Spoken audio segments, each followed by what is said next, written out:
Opa! Seja muito bem-vindo ao canal do Podcast Empreendedor no YouTube. Assina o canal e clica no sininho para não perder nenhuma entrevista com empreendedores, CEOs e fundadores de empresas ou startups que estão literalmente transformando o mundo que a gente vive. Se você gostar também, lembra de dar um joinha, porque isso ajuda muito a espalhar nossa mensagem e fomentar o empreendedorismo e a inovação no Brasil. Beleza? Vamos nessa?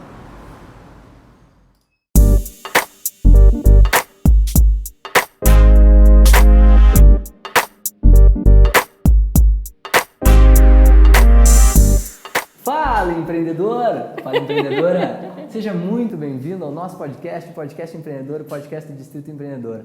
Hoje eu estou aqui com a Mari Guteio, cofundadora da No1, especialista em Design Thinking. A gente vai bater um papo, graças a um ouvinte que pediu para a gente falar sobre Design Thinking, sobre a importância do Design Thinking, como é que a gente pode usar o Design Thinking para organizar os nossos pensamentos, para desenvolver novos produtos, para entender culturas organizacionais, enfim. Mari, seja muito bem-vinda ao nosso podcast, estou muito feliz. Obrigado também ao pessoal que indicou a Mari por indicação aqui do Podcast Empreendedor. Eba.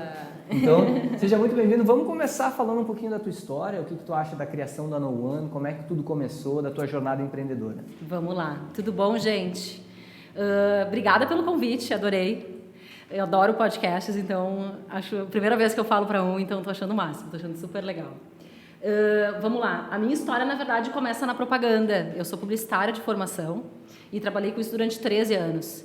E como publicitária eu sempre fui muito curiosa. Eu fui parar no atendimento e no planejamento porque eu entendia que como atendimento e planejamento eu poderia me envolver com tudo. Eu não precisaria ficar necessariamente encaixotada em fazer a criação ou fazer a produção.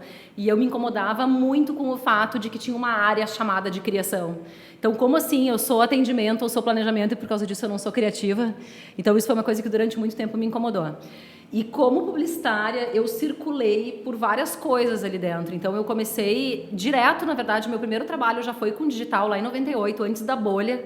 Então, sites em Flash, inclusive o meu primeiro emprego na vida eu consegui, porque meu professor de Flash me indicou para uma vaga. Então, olha só. Então, eu entrei um pouco pela portinha já do digital da tecnologia, mas eu tinha muito aquele sonho de ir para a propaganda tradicional, a propaganda glamurosa do final da década de 90, enfim, antes dela ser... Super produções, cachês milionários. E eu tinha muito esse imaginário de querer trabalhar com isso. E quis surfar um pouquinho dessa onda, fiquei um pouco com isso, mas muito rapidamente acabei indo para São Paulo. Então, na verdade, eu fui morar nos Estados Unidos, estudei psicologia, voltei para cá. Logo que eu me formei, eu fui morar em São Paulo. E em São Paulo, que é, na verdade, onde a maior parte da minha carreira aconteceu, assim, eu fiquei quase 10 anos lá, eu circulei entre diferentes universos da comunicação. Então, eu passei pelo digital, passei pela propaganda mais glamurosa, tradicional, bem no auge, quando ela começou a sofrer essa pressão do digital, ainda sem saber como se reinventar.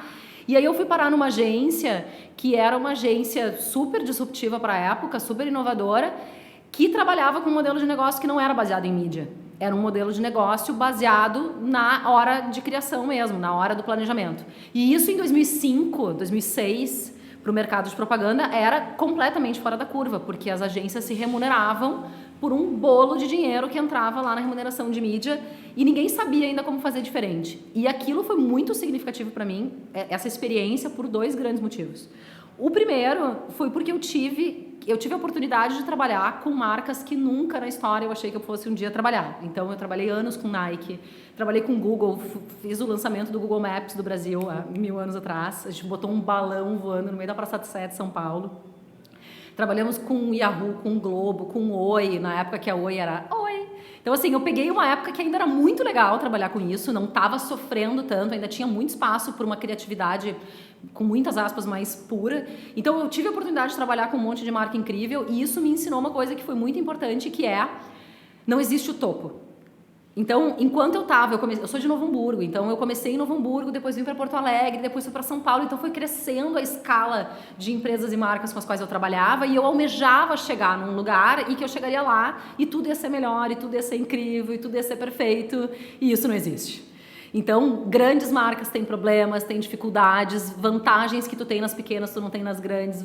A grande tem mais verba, mas tu tem muito mais amarras em relação ao que tu pode fazer com ela. Então, isso para mim foi um aprendizado muito importante que eu trago até hoje no meu processo de empreender, assim, que é não tem topo. E isso parece bobo, né, Mari, que a gente tá falando, mas é uma coisa muito da maturidade, porque tu imagina isso na tua cabeça e quando bate de fato que tu percebe, cara, não é assim. Não é isso. Aí muda total, né? E isso me ajudou a dar uma diminuída na rotação. Assim, no sentido de que não tem um lugar onde eu... Acho que me ajudou a aproveitar mais o caminho, sabe? Não tem um lugar onde eu vou chegar e aí quando eu chegar lá vai ficar tudo legal.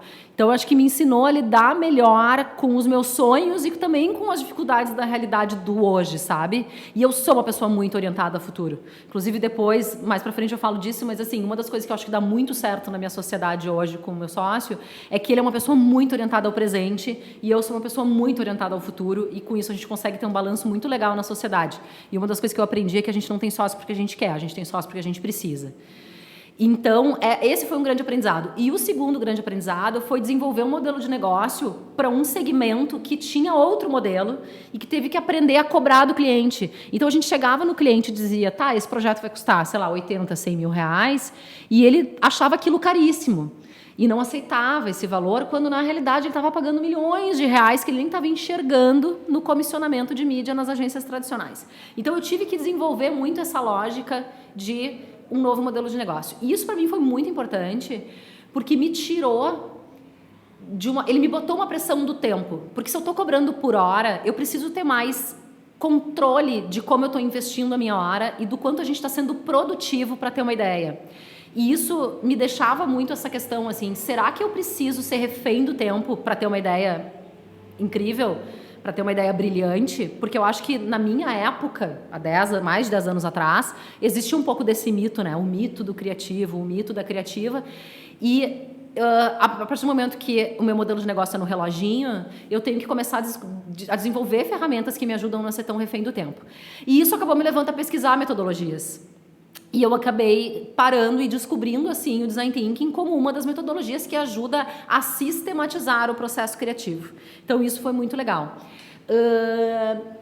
E apesar disso, eu ainda assim digo que eu cheguei no Design Thinking meio por acaso, porque eu não sabia exatamente o que eu iria esperar dele. Onde que o Design Thinking passou a fazer muito sentido para mim? Que eu tinha um grande incômodo moral como publicitária, que me incomodava muito o fato de eu estar vendendo coisas, marcas e produtos e serviços que não necessariamente eram realmente o que eu estava vendendo. Então, a gente estava criando mensagens e quando o produto de verdade chegava na mão do consumidor, às vezes na minha mão, ele não live up to it, desculpa a expressão em inglês, mas ele não sustentava aquilo que a gente estava comunicando. Então, ali eu falei, eu preciso me aproximar do produto. Eu preciso chegar nesse core, nesse centro, porque se é para transformar alguma coisa, eu quero chegar no produto primeiro. Eu quero ter um produto incrível na mão e um serviço incrível na mão para poder comunicar ele, para que a comunicação venha quase natural, porque ele é tão legal que é fácil de comunicar. Então, isso para mim, quando eu descobri o Design Thinking como uma metodologia para desenvolvimento de produtos e serviços, para mim a coisa começou a fazer muito sentido e caiu como uma luva. Ah, perfeito, Mário. Eu gostei muito ali que tu falou sobre sistematizar o processo criativo. Isso. Eu acho que tu conseguiu sintetizar muito o significado do Design Thinking e agora a gente pode dar início à parte mais de conteúdo, assim. Como é que a gente consegue enxergar isso? Vamos primeiro para a teoria, depois a gente pode dar uns exemplos práticos, se tu quiser. Mas como é que a gente consegue entender a teoria desse sistema do processo criativo para a criação de marcas, de produtos? Legal. A primeira coisa é o seguinte, para mim a coisa mais significativa do Design Thinking é que ele separa o processo criativo em dois grandes momentos. O espaço do problema e o espaço da solução. Então, a gente tem esse esse ímpeto de correr, de solucionar logo, de querer trazer a melhor solução para as coisas. E às vezes a gente não para entender realmente qual é o problema que eu quero resolver.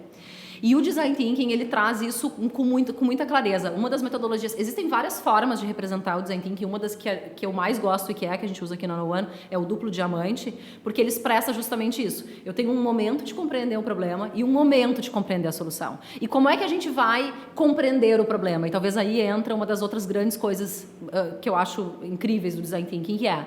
Eu vou entender as pessoas e o contexto em que as pessoas estão usando aquele produto, aquele serviço ou interagindo com o problema que eu quero resolver. Então, ela é uma metodologia que usa a pesquisa e o entendimento das pessoas como ferramenta para conseguir solucionar alguma coisa para elas. Então, isso é um pouco diferente do que o mercado, muitas vezes, e durante milhares de anos, na verdade dezenas de anos, né, teve como prática, que é comprar pesquisa de mercado.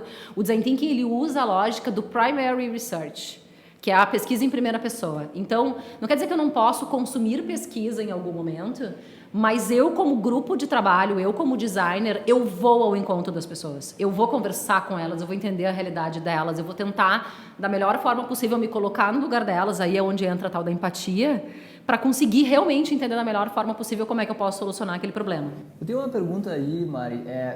Nesse processo, então, tu traz o cliente para dentro dessa dinâmica? Sim. O cliente do cliente? Tá. O cliente do cliente é o que a gente chama de usuário. Qual que é a diferença, né? O usuário, ele é quem usa. O Design Thinking, ele vai trazer isso muito forte, inclusive o UX, a User Experience, que é uma metodologia que também hoje está muito em voga, a gente usa ela constantemente aqui na No1, as duas vão falar muito disso. Ela é o user-centric, as duas são user-centric, né? Abordam esse user-centric mindset. Então, que é a lógica de quem vai usar. Porque quando eu estou falando de cliente ou de consumidor, eu estou pressupondo uma relação um pouco mais comercial. E quando eu falo de usuário, eu estou trazendo uma relação muito mais de uso. E quando tu fala de uso, expande muitas possibilidades. Então, assim, como é que a pessoa está usando o meu produto? Como é que a pessoa está usando o meu serviço? E, em última instância, esse podcast tem usuários. Tem pessoas que estão me ouvindo e vão usar esse conteúdo. Um e-mail tem usuário. Uma apresentação de Keynote PowerPoint tem um usuário. Então, ele traz muito essa lógica de quem vai usar qualquer coisa. A solução, a informação, o dado, a apresentação. Então, ele tem... Por que eu acho que ele está tão em voga hoje? Por que ele está tão falado e tanta gente se interessa por ele? Porque ele traz esses elementos de se colocar no lugar do outro, de entender as questões de uso e faz isso colaborativamente, que ele acaba tendo um residual de cultura muito forte para as pessoas. Porque tu tá o tempo inteiro te provocando a pensar, a se colocar no lugar de outra pessoa, a olhar com os olhos dos outros. E, assim, claro que sentir a dor do outro não existe, porque a minha dor é minha, a tua dor é a tua, mas esse exercício de tentar compreender a realidade do outro é uma das coisas mais valiosas. No nosso caso, aqui na No1, a gente traz muito o cliente mesmo, a marca, a empresa, o negócio, para dentro do processo. Eu parto do princípio que eu nunca vou entender o negócio do meu cliente tão bem quanto ele mesmo. Então, ele é muito parte do nosso processo de criação e ele está aqui junto com a gente, geralmente 20, 30% do tempo dele, ele está aqui em algum momento junto com a gente, vivenciando a metodologia, entrando em contato com o cliente dele, para que a gente juntos, colaborativamente, usuário, cliente e nós, como consultores, como desenvolvedores de produtos, solucionar as questões que a gente tem aí como desafio. Que legal, eu me lembro que uma vez, Mari, eu fiz um curso de Design Thinking também, e eu me lembro muito do exemplo, claro, que o professor disse, assim, que numa campanha, eles precisavam fazer uma campanha para mobilizar a consciência dos motoristas com relação aos ciclistas. Era uma coisa super específica, assim. E o que eles fizeram? Olha que legal, eles pegaram, saíram de bicicleta e botaram um cartaz nas bicicletas dizendo assim: para você é só um arranhão, para mim pode ser a minha vida. Então acho que é muito esse lance da empatia, né? De tu fazer com que a pessoa entenda de fato como é que é estar nos pés do outro, né? Exatamente. E na prática, Mari, como é que isso acontece? Eu vi aqui no teu escritório, muito legal a tua sede aqui, tem um monte de post-it, tem um monte de papel aqui pela parede. Eu vejo muito que esse processo de sistematizar o processo criativo envolve muito conseguir liberar as ideias que estão dentro da cabeça, botar no papel e conseguir enxergar isso como um todo, né? Isso. Pode falar um pouquinho pra gente sobre esse processo? Posso. Bom, o Design Thinking, eu acho que o post-it, eu acho que ele é o grande ícone do Design Thinking, né? toda vez que eu faço alguma coisa eu brinco, 3D me patrocina, porque ela é um grande ícone disso, né? O post-it, ele tem, na verdade, tem um dos grandes mindsets do Design Thinking, que é o be visual, o seja visual. Então, quando a gente está trabalhando coletivamente, é muito importante que a informação que o grupo está trabalhando também seja coletiva. Então, um dos grandes motivos de estar tudo na parede como tu está vendo, um dos motivos essa informação é nossa, não é minha. Quando eu estou anotando no meu computador, quando eu estou anotando no meu caderno, por mais que tu tenha acesso ao que tem no meu computador por um Collaborate, por um Google Docs, por exemplo, essa informação ela está um pouco mais encaixotada. Eu tenho dificuldade de ter 6 pessoas ao redor de um computador trabalhando numa mesma informação. Ao mesmo tempo que eu tenho tudo na parede, eu estou o tempo inteiro consumindo essa informação e a partir do momento que a gente está conversando alguma coisa, eu escrevo no post-it, ponho na parede, se o que eu entendi e escrevi não é exatamente o que tu quis dizer, imediatamente tu consegue me olhar e dizer, não foi exatamente isso que eu quis dizer, deixa eu arrumar. Então o Design Thinking, essa coisa do ser visual, ele vai ajudar na compreensão da informação, o fato de ser visual, você consome ela muito mais, e uma das coisas mais importantes que é o que a gente chama de tinkering. Tinkering é esse ato que a gente tem de ficar balançando o pé, ou balançando a mão, ou coçando a cabeça, que é a gente fazer algum movimento motor que na prática está nos ajudando a pensar. O Design Thinking, essa coisa... Por que a gente coloca as coisas no post-it? Porque eu consigo mexer e movimentar a informação com muita facilidade. Então, eu agrupo, eu consigo criar muitos agrupamentos distintos. E esse tinkering, esse processo de estar pegando uma informação e literalmente levando ela para lá e para cá, me ajuda a criar muitos formatos e interpretações possíveis diferentes antes de chegar numa interpretação que seja possível para o grupo. E todo mundo está fazendo isso muito mais ativamente. Então, a gente sempre fala que active body, active mind. Então, essa dinâmica de levantar, mexer, sentar de novo, vai lá para o outro lado e utiliza o espaço tem que nos servir. A gente não tem que servir ao espaço. Se vocês forem no nosso escritório, vocês vão ver que as mesas podem se configurar em muitas formas diferentes. A gente tem uma mesa onde todo mundo pode trabalhar em pé, dá para escrever em todas as paredes, porque o espaço está nos servindo e não a gente encaixotado dentro de um espaço, tendo que servir a essa arquitetura específica, né? Então, a coisa da parede tem muito a ver com esses 3 elementos. E legal, Mari, que tu falou também da parte do duplo diamante, né? E da análise do problema e da solução. Falando um pouquinho na prática disso, assim, como é que a gente consegue analisar bem o problema? Tem alguma técnica específica, perguntas específicas? Eu sei que é bem abrangente essa pergunta, assim, mas se puder dar um norte pro cara que está nos escutando, que legal, eu vou dar uma olhada no duplo diamante. Aí vai começar pelo problema, porque tu começa pelo problema para depois ver a solução, né? Então, se puder dar algumas dicas práticas. Essa etapa, que é o que a gente chama de síntese, que é, fui pra rua, pesquisei, conversei. A primeira coisa é, tenta te colocar realmente no lugar das pessoas. Então, assim, a gente recentemente estava desenvolvendo um produto de investimento para a população de baixa renda. E eu precisava me colocar no lugar de pessoas que têm uma renda muito inferior à minha renda familiar. E como é que eu vou realmente entender como é que é a realidade dessas pessoas e dizer para elas que ela pode poupar R$5 no final do mês, quando na realidade R$5 é o almoço inteiro dela. A gente, como grupo de trabalho, passou a semana inteira vivendo com R$150. E ao viver com R$150, a gente descobriu uma série de questões relevantes em relação a como que eu guardo, como que eu registro, e isso nos deu muito insights para desenvolvimento de produto. Então, a primeira coisa é, o que eu realmente posso fazer para me colocar no lugar das pessoas? Não é só perguntar e ouvir, é também fazer. E a segunda coisa, que é essa coisa da síntese, que é como é que eu processo toda essa informação, essa para mim é a coisa mais difícil na prática do Design Thinking, porque isso para mim é a mágica do design. Inclusive, um livro que eu recomendo para todo mundo... Existem os livros clássicos do Design Thinking, que é o Change by Design, o This is Service Design. O livro que eu realmente recomendo para quem quer se aprofundar nesse assunto da síntese é um que se chama Exposing the Magic of Design, do John Coco. Ele é um livro bem escondidinho, não tem muita gente que conhece, então essa é a diquinha de ouro, que é um livro que fala sobre o quão relevante e dá várias dicas sobre o processo de síntese. Talvez o mais importante é... olhar de principiante. Como é que eu olho para essa informação como se eu nunca tivesse visto ela antes e tento processar ela sobre muitos pontos de vista diferentes. Então, como é que meu cliente vê isso? Como é que meu usuário vê isso? Como é que eu vejo isso? Como é que um estagiário estaria vendo isso? Como é que um CEO veria isso? Como é que a tia que vende cachorro-quente na esquina estaria vendo isso? Como é que o porteiro do prédio vê isso? Então, a gente realmente tentar se colocar em muitos ângulos diferentes e tentar tirar os nossos vieses prévios na hora de interpretar uma informação. Então, quando tu faz uma dinâmica de design thinking, é importante trazer não só os tomadores de decisão, mas o máximo de gente possível. Isso é uma das coisas mais importantes. Porque a pessoa... Assim, vou dar um exemplo que a gente dá muita consultoria para a empresa e a gente sempre fala qual foi a última vez que tu chamou o teu estagiário para te ajudar a tomar uma decisão complexa. E geralmente a resposta é, nunca chamei. E aí eu falo assim, tu já parou para pensar que por que tu nunca chamou? Porque ainda é inocente, ele não tem experiência. Eu falei, tu já parou para pensar que talvez o fato dele não ter experiência significa que ele não tem vícios? E talvez tu tenha vícios que ele não tenha. Então o processo de design thinking ele é muito colaborativo E quanto mais cabeças diferentes eu trouxer para a mesa, melhor. Então, essa interdisciplinaridade, que é trazer muitas formas diferentes de pensar para a mesa, é absolutamente fundamental. É uma das coisas mais chaves desse aspecto da colaboração, né? E além, Mari, do desenvolvimento de produto, da marca, quais são os outros benefícios que as empresas, por exemplo, os ouvintes que estão nos escutando, podem encontrar nas dinâmicas de Design Thinking? Cultura, muito aprender com o outro, aprender um outro jeito de pensar, aprender a ter mais essa curiosidade em relação às informações. Eu acho, particularmente, que ele traz muito sobre produtividade, porque ele ajuda a treinar esse teu olhar em relação a qual é o problema que eu realmente preciso resolver. Então, ele traz muito. E um que eu adoro, que é a história da experimentação, que é, ao invés de eu ficar... Isso é muito uma herança da questão do protótipo, né, do Design Thinking, que é como é que eu testo, que é um irmão do MVP, vamos dizer assim. Não é a mesma coisa, mas é um irmão.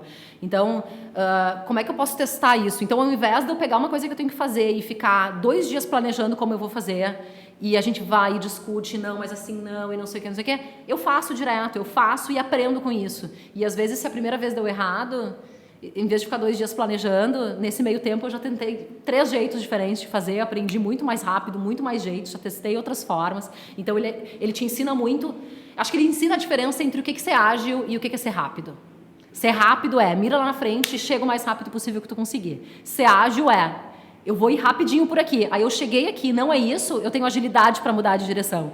Então o Design Thinking te ensina muito, eu acho, esse jogo de cintura de mudar o caminho e encontrar novas formas de fazer. Os processos levam mais ou menos quanto tempo, Mari? Putz, isso depende muito, tá? Depende muito da complexidade. A gente tem problemas que tu consegue resolver nos chamados sprints, né? Agora tá muito na moda o design sprint. Isso é uma coisa que me perguntam muito. São coisas diferentes? Assim, a metodologia do Design Thinking tá dentro do Design Sprint, tá? A metodologia vai ser a mesma. A diferença é que tem alguns processos de Design Thinking que vão precisar muito mais profundidade, em especial quando a gente está falando de coisas relacionadas a hábito. Então, para onde o Design Sprint, que são essas metodologias de geralmente uma semana, tá? Onde é que elas vão ser muito úteis? Quando eu já tenho um produto, ou quando eu já tenho um serviço e eu quero criar uma feature nova, eu quero mexer uma feature, eu quero ajustar alguma coisa e, importantíssimo, eu já tenho dados prévios para rodar essa informação. Então, eu já tenho dado, eu já tenho informação do usuário, eu já capturei essas informações e aí eu vou rodar um sprint e testar com usuários no processo, mas eu já tinha uma base para trabalhar. Eu acho que tem aí um certo perigo de muita gente usando o Design Sprint para construir coisas inteiras e aí muitas vezes tu não está fazendo nada diferente de uma metodologia normal de concepção, que é simplesmente senta na tua sala e cria sozinho. Porque se tu não tem tempo de ir para a rua, de ir para o usuário, de estudar o contexto e de sair da tua cabeça para ir para a cabeça de quem vai usar, às vezes a gente está, na verdade, fazendo a mesma coisa, só com uma metodologia diferente. O que não é por si só um problema, é simplesmente um jeito diferente de fazer. O Design Thinking, na maioria dos projetos que a gente opera aqui, que são projetos de mais profundidade, que envolve criar um novo produto inteiro, que vai mudar um hábito, que envolve muitas coisas mais comportamentais e tal, eu diria que projetos de 45 a 90 dias. Pô, legal. Legal. E eu não queria perder a linha ali que tu falou da cultura. Eu gosto muito de falar sobre cultura, assim. E eu acho que uma das coisas, pelo que tu está dizendo, que o Design Thinking pode ajudar muito é a gente conhecer também o nosso colaborador, né? A pessoa que está trabalhando com a gente. Isso aí eu acho que é essencial, porque a gente passa hoje dias inteiros com essas pessoas e quando vê não sabe nada sobre elas, né? São apenas uma relação profissional que tem. Acho que o Design Thinking pode abordar muito isso também. Eu gosto de falar que ele as organizações são engrenagens super complexas, muitas vezes enferrujadas, e o Design Thinking é um óleo que vem e lubrifica essas engrenagens. Ela ajuda a parar as arestas dessas engrenagens organizacionais. Primeiro porque ele está ensinando uma questão de empatia, de se colocar no lugar do outro. Ele está trabalhando isso como valor o tempo inteiro, a colaboração o tempo inteiro, então naturalmente a gente vai aprender e vai exercitar o se relacionar um pouco melhor. E ele traz uma coisa muito legal que é, dentro de um grupo de Design Thinking, tecnicamente falando, não estou dizendo que tu não pode ajustar a metodologia, mas tecnicamente falando, ela não tem um líder. Um processo de Design Thinking ele não precisa necessariamente ter um líder, tu tem um grupo. E a função do líder, ela pode estar distribuída em vários papéis. Então, por exemplo, pega uma reunião tradicional onde tu tem alguém que convocou a reunião, tem um líder que está participando da reunião e 2 outras pessoas que são ou do time ou de um time paralelo, mas que esse líder está num nível hierárquico superior. Geralmente tu vai ter, em organizações mais tradicionais, tu vai ter o líder meio que dominando e dando a última palavra. Num processo de design thinking, a gente separa o processo de construção do processo da tomada de decisão. Então, no processo de construção, a gente elimina a hierarquia. O que eu tenho são pontos de vista diferentes. Então, pegando o exemplo da reunião, a gente, numa sessão, por exemplo, a gente vai pegar coisas que naturalmente um líder vai tomar para si e vai dividir em diversos papéis. Então, uma pessoa vai ser a moderadora do grupo, que vai garantir que todo mundo fale numa mesma medida, que ninguém tome a palavra, que ninguém se exima de responder porque não quer falar na frente de alguém, claro que sempre com cuidado, alguém para cuidar do tempo, alguém para ser organizador e ajudar a cuidar do espaço de trabalho, e outra pessoa para ser o documentador, que é quem vai ajudar a garantir que tudo que está sendo conversado naquele papo está sendo realmente documentado, e essas funções podem rotacionar. Então, o peso de liderar uma sessão não fica só na mão de alguém. Então, ela também ensina a um estagiário poder estar numa reunião com um diretor e talvez ele ter voz que ele nunca teria num formato tradicional de reunião. Então, eu não vou dizer que ele achata a hierarquia, mas ele flexibiliza o olhar e te permite enxergar muito mais talentos não lineares e não técnicos necessariamente, que muitas vezes é a única forma como tu está enxergando o teu colaborador. Então, isso eu acho maravilhoso. Acho que dá uma horizontalizada, né, no processo. Muito bom, Mari. É muito legal. Bom, vamos lá, vamos para nossa... A gente já está chegando mais para a parte final, assim, e essa é uma parte que eu gosto muito de fazer, Mari, como motivacional para os empreendedores que estão nos escutando, principalmente para os que gostam muito desse tema que a gente está falando agora. O que tu tem para dizer para essa galera que está começando a empreender, algumas dicas para talvez aplicar nos seus negócios ou nas suas ideias que querem ser transformadas em negócios, enfim. Vamos lá. Eu acho que a primeira delas é te testa nesse papel e não romantiza. Porque eu acho que às vezes a gente romantiza muito o empreender e o ser dono e o ter a voz.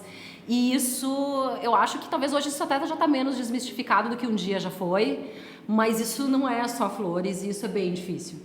A gente está aí na estrada há 6 anos, a Nuano existe há 6 anos, a gente começou em São Paulo e há 4 trouxe a sede para Porto Alegre. E eu disse que teve um momento na minha história, eu nunca me achei que eu seria empreendedora, tá? Isso é bom dizer, foi bem sem querer que essa história toda aconteceu. Uma aluna minha me disse, nossa, que legal essa metodologia, me ajuda a implementar na minha empresa. Essa empresa era a Coca-Cola, e eu fui lá e montei uma proposta na cara e na coragem e acabei fazendo. Mas há 2 anos atrás foi um ano muito importante para mim como empreendedora, porque foi o ano em que eu entendi a diferença entre fazer o que eu faço e o que eu sei fazer bem e onde eu acho que eu entrego valor e numa coisa que eu acho que eu já sou relativamente respeitada por fazer bem, e ter uma empresa que faz o que eu sei fazer e que eu entrego bem e que já tem um certo respeito e entrega valor. Isso é completamente diferente. Uma coisa é eu estar no front entregando, desenvolvendo, pensando, criando, entregando valor pro projeto, e outra coisa é ter uma empresa com 17, 20 pessoas que faz isso, com clientes gigantescos, SAP 500, né? E que estão entregando produtos que vão entrar na rua daqui a 6 meses e vão impactar a vida de milhões de pessoas. O peso disso bateu muito forte para mim e me botou num pensamento muito grande em relação a o que eu realmente quero fazer como empreendedora. Eu quero continuar sendo... Eu quero caminhar para ser uma CEO ou uma gestora do negócio, ou eu quero continuar tendo na linha de frente, entregando projeto, entregando esse tipo de coisa. E, enfim, os nossos caminhos aqui foram sendo trilhados, mas essa reflexão para mim foi muito importante. E por mais, talvez, inocente que possa parecer, eu não enxerguei isso chegando. Isso uma hora simplesmente chegou e eu me dei conta que eu não estava mais sendo uma design thinker ou uma estrategista. Eu estava sendo uma gestora de negócio. E como tu lidou com isso? Cara, eu fiquei fechada nesse problema em mim mesma durante uns 6 meses, só trocando sobre isso com o meu sócio, e eu tenho uma particularidade que meu sócio é meu marido.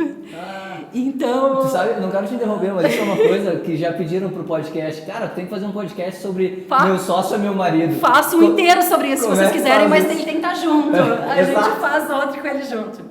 Tu tem que impor as tuas regras e deixar os limites bem traçados. Aí funciona. Legal. Mas enfim, então o fato da gente ser casal nesse aspecto é muito legal, porque a gente se entende mais, mas às vezes a gente demora para tomar uma decisão, porque a gente cuida muito mais um do outro do que talvez 2 sócios com outro tipo de relação cuidariam. O que a gente fez aqui? Eu acho que eu fiquei uns 6 meses fechada em mim com esse problema, o que eu acho que eu demorei muito para externalizar que eu estava passando por isso. Até que uma hora a água bateu na bunda, um cliente nos pediu um projeto que, se a gente fizesse ele, ia ser incrível para No One, era um cavalo encilhado, mas eu não conseguiria continuar tocando as coisas como eu estava. E eu tive que começar a pedir ajuda e eu fui falar com algumas pessoas que acabaram funcionando como uns mentores para mim. Então tá aí uma grande dica, tenham mentores. Abram os seus problemas para as outras pessoas, a gente não é perfeito, a gente vai ter problema, e quando tu bota a cara na rua e começa a falar com as pessoas sobre isso, tu vai ver que tem um monte de gente que tem o mesmo problema que tu. E às vezes o problema que o outro tem, tu está sabendo fazer bem, então tu também vai conseguir devolver e ajudar. E aí eu comecei a pedir ajuda, e nessa conversa eu falei com uma pessoa que, enfim, é nossa amiga há muitos anos, e ela tem, sei lá, 9, 10 negócios, ela tem muitos negócios hoje milionários, e ele me disse assim, Mari, eu tenho X negócios, e eu sou sócio de todos, eu estou envolvido em todos, e eu não sou CEO de nenhum. Em todos esses negócios eu tenho ou um sócio ou uma pessoa contratada, que é o CEO da empresa. Porque o meu talento é fechar parceria, fechar projeto e tal. E aquilo para mim foi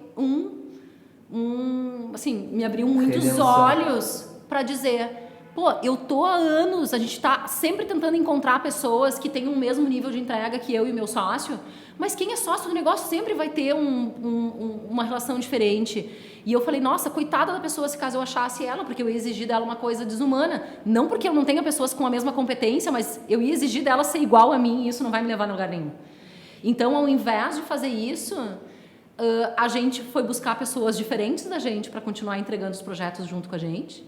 E a gente foi buscar alguém para nos ajudar a cuidar da gestão do negócio. Então, hoje a gente tem uma pessoa que cuida da gestão de operação, pessoas e cultura. Agora a gente está evoluindo um pouquinho desse modelo, a gente se organiza por círculos e não por áreas. Então, não é nem tão hierárquico e nem tão encaixotadinho, assim. Até porque o negócio não permitiria se fosse. Mas a gente foi um pouco para esse outro lado, de trazer outra pessoa para eu poder estar mais dentro de projetos que é o que me dá prazer. Acho que foi essa saída melhor que tu encontrou, né? E estamos vendo, estou sentindo ainda ver como isso faz, sei lá, 1 ano que isso está acontecendo. A gente está aprendendo todo dia, aprendendo a largar o osso de algumas coisas, aprendendo a não centralizar, aprendendo a dar mais apoio quando as pessoas precisam, aprendendo o tempo inteiro. Antes da gente finalizar, eu me lembrei agora de uma coisa que a gente estava falando antes que eu queria que tu falasse pra gente. Fala. A história do post-it, poxa, por que as pessoas usam tanto post-it no design thinking? Qual é a importância dele? Tu estava me contando. Cara, ele é mágico, né? Eu não consigo pensar mais sem post-it hoje. É porque o post-it, ele torna a informação móvel. Ele torna ela visual, porque tu coloca ela na parede e ela fica visível com aquilo que eu estava falando antes da colaboração, mas ela te permite movimentar a informação. Então, eu pego esse monte de informação que tem aqui e levo para outro lugar, num painel que eu vou arrastando até lá e eu sento e converso com as pessoas. Então, eu hoje penso com post-it. Eu organizo o meu raciocínio com post-it. Porque a nossa cabeça não é linear como um Word ou um Pages. A nossa cabeça, ela é multifacetada. Por isso que eu adoro usar no computador. O equivalente do post-it para mim é o mind map, tá? Quem não usa mind map ainda, o mind map para mim é o equivalente no computador a usar post-it aqui na vida real, porque tu consegue organizar as informações de uma forma não linear. E a nossa cabeça não é linear. Por que a gente fica assim insistindo em fazer listas o tempo inteiro, né? Elas funcionam para algumas coisas, mas não é para tudo. Então, para mim, o post-it é tão maravilhoso porque ele é móvel e ele te ajuda a pensar. Pô, que legal, Mari, que legal. Então, pra gente finalizar o nosso podcast, o que tu acha de tu fazer um pitch aí pro pessoal te contratar, pra quem tá precisando dos teus serviços? Gente! Essa é a melhor parte aí pro entrevistado. Não sei se eu tava tão preparada pra fazer esse. Pô, vai lá, mas tenho certeza que tu, com a tua desenvoltura sensacional, vai fazer. Cara, vamos lá. A gente é muito apaixonado pelo trabalho que a gente faz. E a gente tem tido resultados incríveis com design de produto e serviço nos últimos 6 anos. A gente, inclusive, ontem ficou sabendo aí de um cliente que teve agora 30% de aumento na margem de venda dos produtos em função de um redesenho de sistema que a gente fez para eles. Então, isso foi super legal. A gente trabalha com muita profundidade. Eu acho que isso é um grande diferencial do nosso trabalho. Tem muita gente hoje que já usa design thinking. Eu acho que, inclusive, também é importante falar um pouquinho disso no podcast sobre design thinking, que é cuidado com a falta de profundidade. Então, ele é muito legal, mas ele não é o salvador da pátria, ele não é uma pílula mágica que tu vai tomar e vai resolver todos os problemas, então ele não é para tudo. Eu diria que ele é uma lanterna. Ele funciona para muitas coisas, ele pode te apontar um caminho, mas ele não vai ser sempre a melhor ferramenta. E eu acho que a gente tem muito essa consciência e sabe trazer muito qual é o momento de não usar o design thinking. Então eu acho que a gente tem uma habilidade muito boa de captar o que as pessoas querem através das nossas metodologias de pesquisa e traduzir isso em produtos e serviços com significado dentro do contexto e que realmente resolvam problemas tanto dos usuários quanto dos negócios. Então, vem, gente, tamo aí. É isso aí, pessoal. Então, contratem a Mari, entrem em contato com a NoOne. Fala as tuas redes aí, Mari, pro pessoal. Então, @Marigucci em tudo. @Marigucci. Mari, como escreve, Guti. No Instagram, no Twitter e da NoOne é we_are_NoOne. We are NoOne com underlines. Então é isso aí, pessoal. Venham. Estamos chegando ao fim do nosso podcast aqui. Mari, muito obrigado pela tua presença. Foi um prazer imenso te entrevistar e aprendi muito contigo. Isso é o que eu mais gosto, assim, a quantidade de coisas que eu aprendo nesse podcast é muito legal. Que massa. Então, muito obrigado. Se você quiser mandar alguma dica, alguma sugestão para entrevistas, quer indicar alguém para ser entrevistado, mande um e-mail para contato@distritoe.com.br. Eu sou Eduardo Dudes, se quiser me adicionar no Instagram, no LinkedIn também, as redes estão todas abertas. E é isso aí, pessoal. A gente se vê no próximo programa. Valeu!